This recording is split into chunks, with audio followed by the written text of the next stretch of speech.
એવું કે મરી જવું છે એવું નથી થતું. ઘણું જોયું દુનિયામાં, ગાંધીજીથી માંડીને ત્યારે મોદી સાહેબ સુધી. તમે એકલા જ રહો છો ને? હું એકલી રહું છું આજે લગભગ 32 વર્ષથી. જો એકેય રોગ મારામાં નથી, ડાયાબિટીસ કે નથી બીપી. મોબાઈલ ખાલી ચકચક કરવા માટે વોટ્સએપ ને બધું વાપરું. તમે વોટ્સએપ વાપરો છો? હા, શું વાત કરો છો? તો શું નહીં તે રાખવાનો અર્થ શું? વોટ્સએપ વગર તો શું મજા આવે?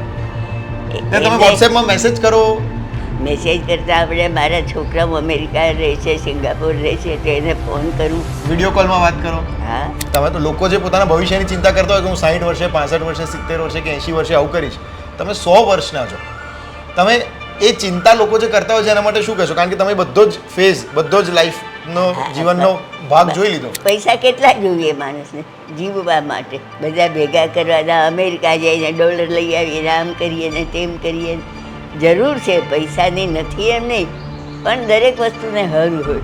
મારા કાકા એમાં ખાસ હતા. જુનાગઢ પાકિસ્તાનમાં જવાનું હતું, એને બચાવ્યું વલ્લભભાઈ પટેલે, અને મારા કાકા NM બુચ કહેવાતા, ICS ઓફિસર હતા. બધું જ યાદ છે, બધું જ યાદ છે. હા, યાદ. આ બધી વસ્તુ યાદ ન રાખીએ તો કેવી રીતે થાય? એ છાપું રોજ વાંચવું તો પડે ને. આજે ટ્રમ્પ ને ઈરાન ને બધા શું કરી રહ્યા છે?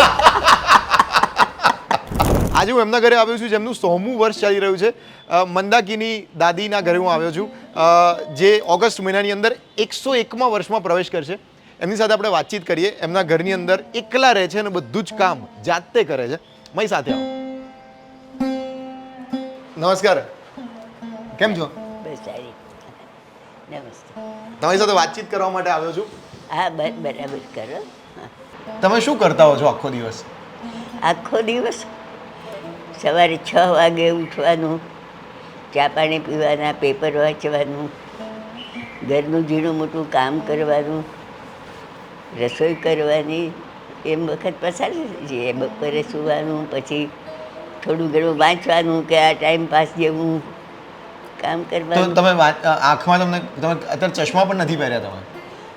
એમ ન પહેરવા પડે, વાંચવા માટે પહેરવા પડે. બાકી નહીં? ના, બાકી નહીં. તો તમને યાદ રહે છે બધું? તમે જે પણ આ દિનચર્યા કરવાની હોય, કે તમે એકલા જ રહો છો ને?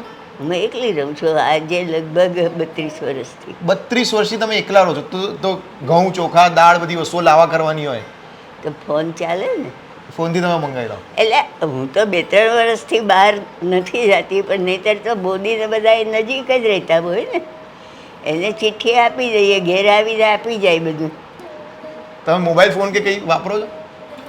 મોબાઈલ રાખ્યો છે તો વાપરવો તો પડે જ ને. વાહ! મોબાઈલ ખાલી ચકચક કરવા માટે વોટ્સએપ ને બધું વાપરું. તમે વોટ્સએપ વાપરો છો? હા, શું વાત કરો છો? તો શું નહીં તે રાખવાનો અર્થ શું? વોટ્સએપ વગર તો શું મજા આવે? તમે વોટ્સએપમાં મેસેજ કરો? મેસેજ કરતા આપણે મારા છોકરાઓ અમેરિકા રહે છે, સિંગાપોર રહે છે, તો એને ફોન કરું. વિડીયો કોલમાં વાત કરો? હા. વાહ! 99 વર્ષથી તમને એવું કંઈક લાગે છે કે તમે આમ બહુ બધી દુનિયા જોઈ લીધી? તમે શું ફીલ કરો છો? આમ ખરેખર મને સવાલ થાય છે. એવું કે મરી જવું છે એવું નથી થતું. એટલે ઘણું જોયું દુનિયામાં, ગાંધીજીથી માંડીને અત્યારે મોદી સાહેબ સુધી. 1926ની અંદર તમારો જન્મ થયો. હા. 1926 થી 1947 લગભગ 21 વર્ષ તો તમે આઝાદીની પહેલાના વર્ષ કાઢ્યા. હા, હા. તો એ વર્ષો તમને યાદ છે? હા. શું હતું? લગ્ન તો 19 વર્ષે થયા. લગ્ન તમારો 19 વર્ષે થયા? હા. હા. અને પછી 5 વર્ષ મુંબઈ હતા. ત્યારે પહેલાં તો ક્વિટ ઇન્ડિયા, લગ્ન પહેલાં તો ક્વિટ ઇન્ડિયા ચાલતું હતું. અચ્છા, ક્વિક ઇન્ડિયા મુવમેન્ટની વાત કરો છો? ત્યારે હું મેટ્રિકમાં હતી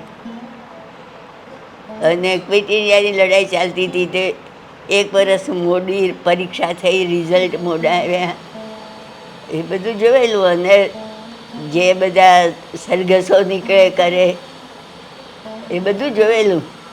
હુલ્લડો થતા એટલા બધું જોયેલું. તમે આ હિંચકો ખાઓ છો તો તમને ચક્કર આવે કે એવું કંઈ થાય? ના, કાંઈ નથી. તમને કોઈ રોગ ખરા? કોઈ દવા કે એવું કંઈ? જો એકેય રોગ મારામાં નથી, ડાયાબિટીસ કે નથી બીપી કે નથી મને કે બીજું કાંઈ. એક ખાલી આ એક્સિડન્ટ થાય ને જે થાય ને દવા ખાવી પડે. આજકાલ તો લોકો 25 વર્ષે ડાયાબિટીસ ને કોલેસ્ટ્રોલ લેતા હોય ના, એવું કાંઈ નથી. મને કોઈ જાતનો રોગ જ નથી. છે બધાય આનંદ કરીએ છીએ. આ બધા છોકરાના છોકરા છે, આવી જાય છે. દીકરો સિંગાપુરથી 2-3 મહિને આવી જાય છે. આનંદ છે. તો ઘર ખર્ચના પૈસાને તમે કઈ રીતે મેનેજ કરો છો? તમે પૈસા ક્યાં રાખતા? એટલે ઘરની અંદર કેશ રાખો છો? યુપીઆઈ બેંકમાં કેશ રાખો છો? તો એ પછી વાપરો તમે, તમને યાદ રહે હિસાબ કે તમે આટલા પૈસા વાપર્યા, લખો છો કે? આપણે કઈ હિસાબ લખતા નથી. હા. બેંકમાંથી આપ્યા કેટલા આવ્યા ને કેટલા વાપર્યા, એ તો ચોખ્ખો હિસાબ છે ને. હા. બાકી યાદશક્તિ ને કાંઈ વાંધો નથી. ઘરના કોઈ કામ કરો છો? કોઈ ઘરમાં ફોર એક્ઝામ્પલ ઘરમાં ધારો કે સફાઈવાળા કોઈ બહેન આવે છે, એવું કંઈ ખરું કે તમે જાતે જ સફાઈ કરો છો કે શું?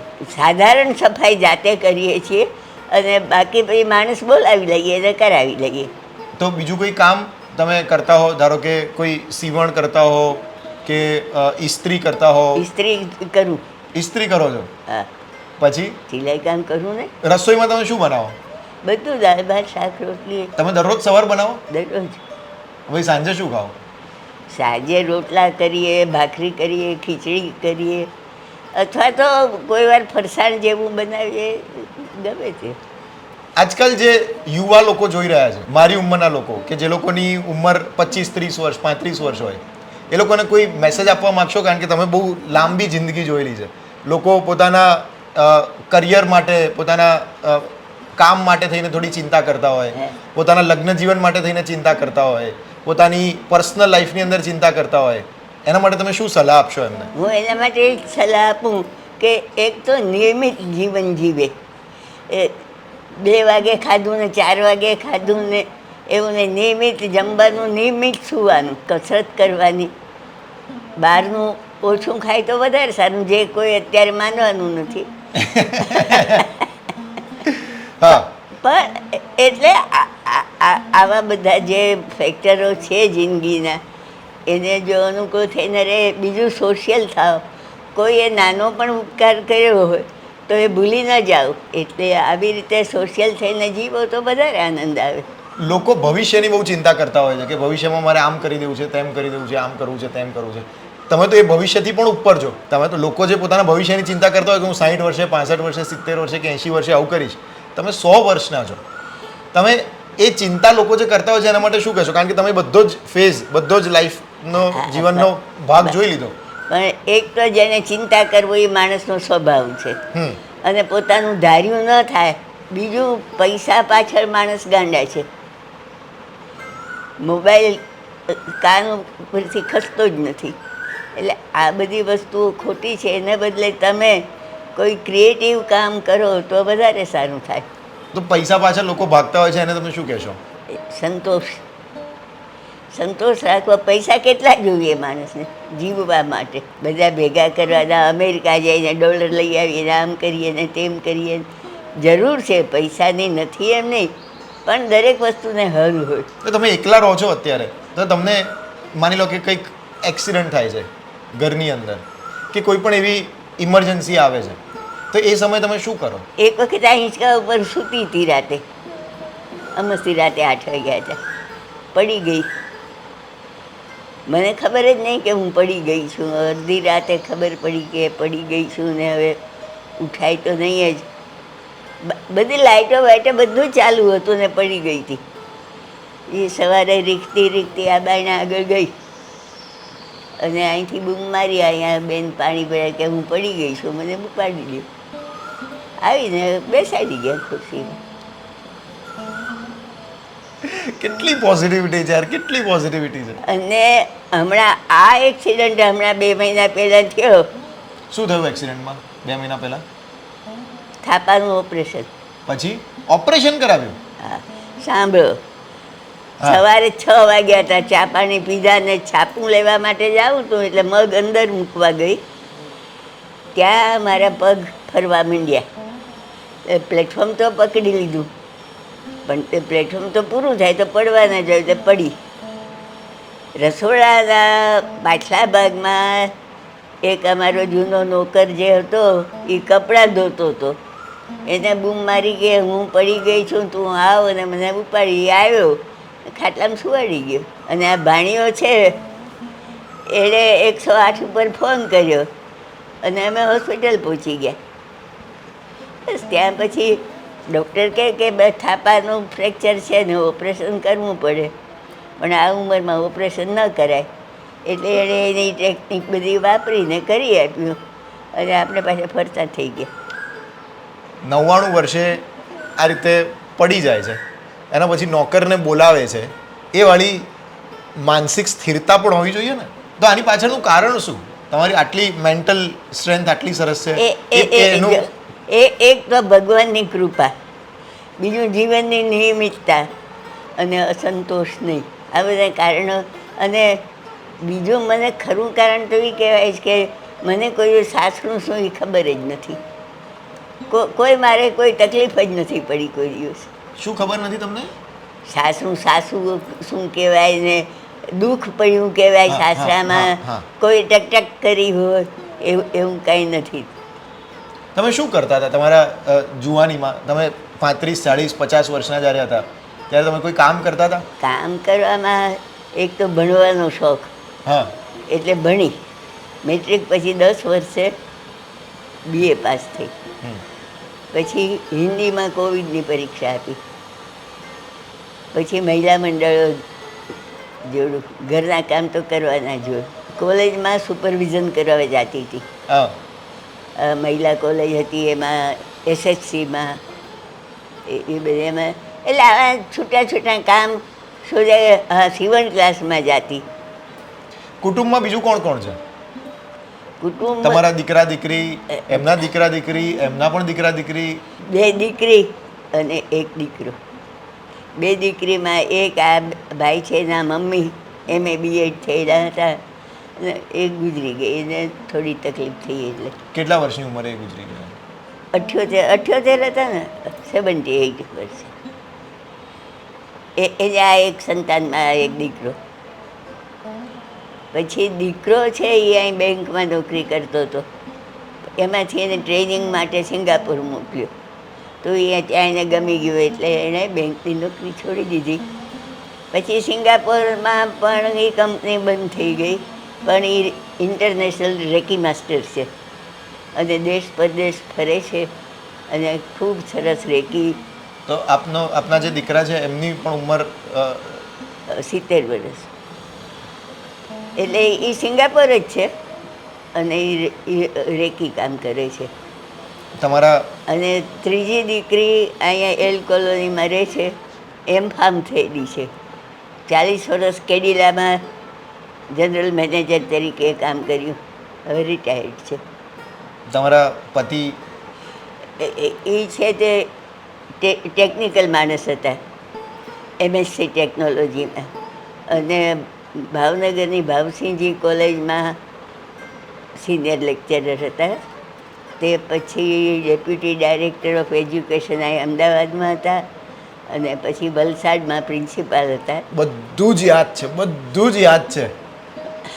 યાદ આ બધી વસ્તુ યાદ ન રાખી તો કેવી રીતે થાય જીવન? બા મને નવાઈ લાગે છે એટલા માટે, કારણ કે મેં ઘણા બધા બા જોયા છે કે જે મારા મિત્રોના, મારા ઘરની અંદર જે 70, 75, 80 વર્ષે થોડુંક મેમરી લોસવાળા ઇશ્યુઝ થતા હોય, પણ તમને બધું જ એક્ઝેક્ટ યાદ છે. હા, મને તો ક્રમવાર બધું યાદ, ક્રમવાર તમને યાદ છે. તમારા કુટુંબની અંદર તમે બાકીના લોકોની વાત કરી, તમારા પપ્પાનું તમને કંઈ યાદ છે? બધું યાદ છે. શું કરતા હતા એ? મારા ફાધર પહેલાં તો સ્ટેટ હતા, રાજાઓના રાજ હતા.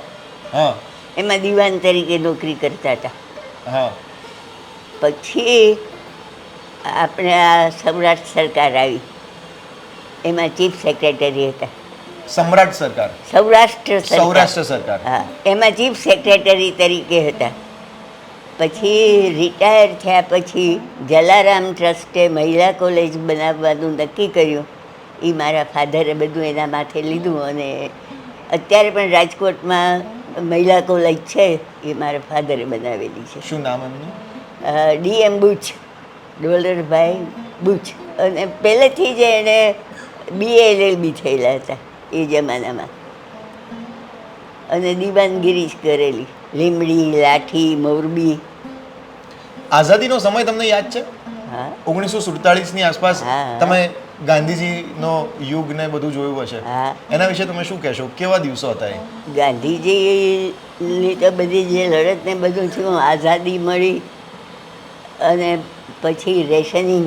ત્યારે અમે મુંબઈ હતા. રેશનિંગ એટલે એટલું કડક કે જે અનાજ સરકાર આપે એ જ ખાવાનું, બહારથી કાંઈ લેવાનું જ નહીં. અને કેરોસીનની લાઈન, દૂધની લાઈન, કપડાં જ્યારે જાહેર ખબર આવે ત્યારે લોકો દોડે અને 4-4 કલાક લાઈનમાં ઊભા રહે. કોઈ વાર એમાં પહેલાં તો ધોતિયા પહેરતા ને, ધોતિયા મળવાના છે, તો કોઈ વાર સાડી મળવાના છે, લોકો ગાંડાની જેમ 5 વાગ્યામાં સવારમાં દોડે. અને ખાંડના રેશનિંગ હતા, હીરાએ આવડા ગ્લાસ કાઢ્યા હતા. ખાંડ પૂરી કરી ને કોઈ આવે તો કાંઈક શરબત કે કાંઈક આપવું તો પડે ને. હીરા કંપની ખબર હશે તમને, વડોદરામાં છે, કાચની. આટલી સાઈઝના મારી પાસે હજી ગ્લાસ છે. એટલે બહુ કડક બધું હતું. આ બાજુ અહીં તો બધી ખબર નહીં પડે, પણ મુંબઈમાં હુલ્લડો એટલા થતા, એટલે રાતની રાત જાગે બધા ભેગા થઈને, કન્ડન્સ મિલ્કના ડબ્બા રાખે, પોકેટ પ્રાઇમર્સો રાખે ચા પાણી કરવા માટે. ગુજરાત અને મુંબઈ તો એ વખતે ભેગા જ હતા ને? મને બહુ યાદ નથી સાલ, પણ ત્યારે તો ભેગા હતા. પછી અમુક વર્ષ પછી ગુજરાત મેની પેલી તારીખે કંઈક જુદું થયું ને એવું બધું. મને સાલ બાર યાદ નથી બહુ. 1960. 1960. ગાંધીજીને તમે મળ્યા છો? મળી નથી, પણ મેં જોયા છે લેક્ચર.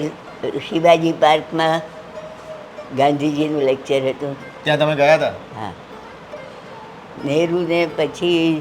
નહેરુને જોયા હતા, ઇન્દિરા ગાંધીને, એને બધાને લેક્ચરમાં જોયેલા બધાને.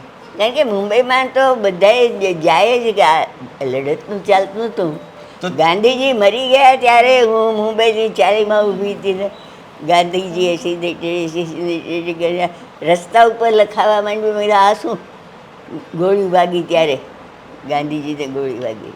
તો ગાંધીજી, નહેરુ અને અત્યારે હવે નરેન્દ્રભાઈ મોદી, આપણા માનનીય વડાપ્રધાન છે, તો એ આખો જે તમે યુગ જોયો એના માટે તમે શું કહેશો બધા જ વડાપ્રધાનમાં? આના માટે કરવા માટે તો બહુ રાજકારણીનું કામ છે, એટલે હું બહુ નાની કહેવાઉં, પણ સૌએ પોતાની રીતે જે કામ કર્યા એ સારા જ કર્યા હતા. ક્યાંક માણસ તરીકે ભૂલ થાય, પણ એટલે આપણે એમ કહીએ કે નહેરુએ કીધું, નહેરુએ સીઝ ફાયર કહી દીધું, પણ એ બધું માણસનું એ વખતનું મગજ. પણ નહેરુ પર્સનાલિટી હતા એમ. આપણા માનનીય વડાપ્રધાન શ્રી નરેન્દ્રભાઈ મોદી, અત્યારે તમે એમને મળેલા છો? ના, નથી મળેલી. કદાચ આપણો આ વિડીયો જોવે એના પછી તમને કદાચ એવું પણ થાય કે એમને મળવાની તમને તક મળે, કે તમે એમને મળી શકો, એવું કંઈક થઈ શકે તો તમે ઈચ્છો? ચોક્કસ મળીએ. બિલકુલ. આટલો આખો યુગ જોયો, એમની સાથે વાતચીત કરવામાં કેટલી પોઝિટિવિટી આવે છે. આ જોઈને એવું થાય કે આપણે શેના માટે લડી રહ્યા છે દરરોજ? આ શેની લડત છે? કોઈકને પૈસાની લડત છે, કોઈકને નોકરીની લડત છે, કોઈકને છોકરીની લડત છે, કોઈકને ધંધાની લડત છે, કોઈને રાજ્યો વધારવાની, કોઈને ઝડપી લેવાની. આ જ લડતોમાં આપણે રહી રહ્યા છીએ. આજે ટ્રમ્પ ને ઈરાન ને બધા શું કરી રહ્યા છે? તમને ન્યૂઝ પણ અત્યારે બધા ખબર છે. એ છાપું રોજ વાંચવું તો પડે ને. ટ્રમ્પ શું કરે છે, ઈરાનની અંદર શું ચાલે છે, ઇઝરાયલની અંદર શું છે, બધું જ ખબર છે. આરજી હુકુમત ખબર છે? હા હા. એ કોણે કરી? મારા કાકા એમાં ખાસ હતા. જુનાગઢ પાકિસ્તાનમાં જવાનું હતું, એને બચાવ્યું વલ્લભભાઈ પટેલે, અને મારા કાકા NM બુચ કહેવાતા, ICS ઓફિસર હતા. આઝાદી વખતે જ્યારે ભાગલા પડ્યા ત્યારે જુનાગઢની અંદર એક પાકિસ્તાનમાં જવાનું હતું એની વાત. જુનાગઢ, હૈદરાબાદ. તો એની અંદર એમણે લડત કરીને. મારા કાકા ત્યારે રાજકોટમાં ખાસ નિમાણા હતા, એજન્સી ઓફિસર તરીકે, અને આ 2 વર્ષ રહ્યા હતા રાજકોટ. ICS ઓફિસર હતા. નામ શું હતું એમનું? એને એમ પૂછ. તો બસ આ વાત આપણે અહીંયા પૂરી કરીએ છીએ. તમને વિડીયો કેવો લાગ્યો એ મને કોમેન્ટની અંદર કહેજો. તમારી આસપાસ આવા બીજા કોઈ પણ વ્યક્તિ હોય કે જેની સ્ટોરી તમને બહુ જ ઇન્ટરેસ્ટિંગ લાગતી હોય તો એ પણ મને કોમેન્ટની અંદર કહેજો. ઇન્સ્ટાગ્રામ આઈડી મિર્ચી આરજે મીત, એના ઉપર તમે મેસેજ કરી શકો, અહીં કોમેન્ટ કરી શકો અને કોન્ટેક્ટ નંબર તમારો મોકલી શકો, જેથી અમે તમારા ઘરે આવીને તમારી આસપાસના જે પણ વ્યક્તિ હોય એમની સાથે વાતચીત પણ કરી શકીએ. વિડીયોને લાઈક ખાસ કરી દેજો. Thank you.